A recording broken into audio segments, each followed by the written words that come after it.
The school was Edith Dregg's, a quaint little Presbyterian college nestled deep in the Carolina mountains.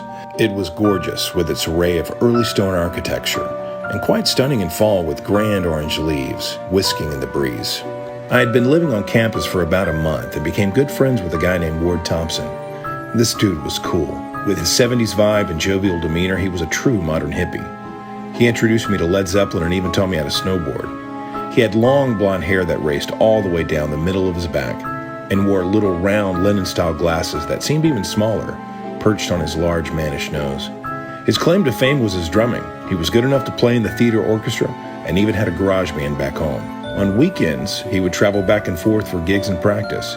I would eventually tag along. Living surrounded by giant pines and leafy red maples, you get used to night coming quickly. It always seemed to bring out the crazy in people.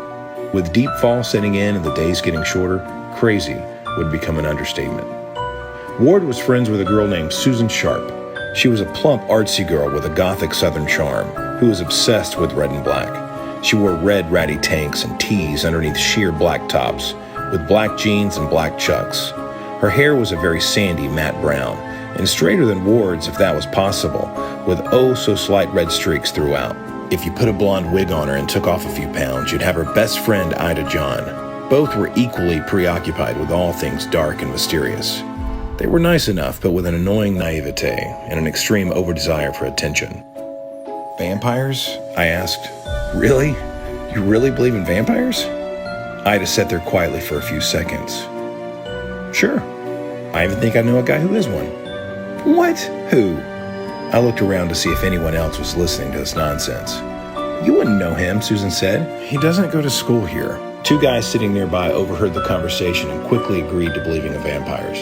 Trying to hold back a huge grin, Ward looked right at me. I had to look down to keep from laughing, not knowing if these people were serious. His face suddenly lit up. Are you talking about Charlie? Your old boyfriend? Wait, what? You think he's a vampire? No, never mind, Ida said as she got up to bum a cigarette from Susan. Want one? She waved the pack in my face. No, I'm good. Would you want to be one? A vampire. Would you want to be one if you could? Oh, hell yeah. That would be so cool. Ida looked at Susan as she patted her pockets, looking for a light. Ward got up and walked out of the corridor, shaking his head and rolling his eyes as he passed me. But you'd have to drink blood. Would you want to do that? I stood up and walked toward her. She looked at me as I leaned in close and whispered, Would you want to kill? Ida sat there quietly, intently staring back for a few seconds. As I took a deep breath for dramatic effect, I heard Ward clear his throat and laugh, which made Ida look away. Susan quickly slid over, inserting herself between us. I would be one of those vampires that only drains energy from people. Even though the victim gets weak, they gain their energy back after a while. Yeah, Ida said. You have the same powers as a normal vampire. Flight, speed, charm, Ward added as he walked back in, winking at Ida. Yes, and charm, but you don't have to kill, even though I wouldn't have a problem with it.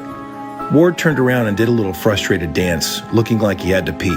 Shut up! That's so stupid! What? Vampires are real, and if I had to kill, I don't know. They're just cool. Ida drew a long drag off the remaining end of her cigarette as Susan rolled her eyes.